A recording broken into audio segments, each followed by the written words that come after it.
separate state, apartheid. Well, again, in Eastern Europe, you could see it till today. The idea of having a state for one ethnic group with the exclusion of others is very much alive.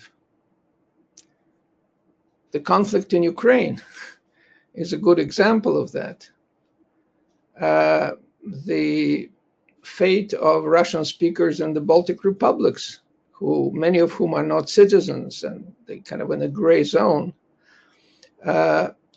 So the idea of having a state for one ethnic group only doesn't work very well in Eastern Europe. It has caused a lot of violence, and it certainly doesn't work outside of Europe, where populations are very mixed, and they were always very mixed.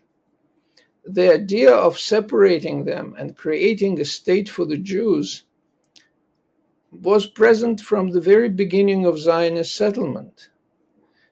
They wanted, there was a concept of Hebrew labor. Again, they wouldn't say Jewish, they would say Hebrew labor, that you have to hire Hebrews to your work, to do work, which means that you discriminate against local population. And they called that system Afrada meaning separation.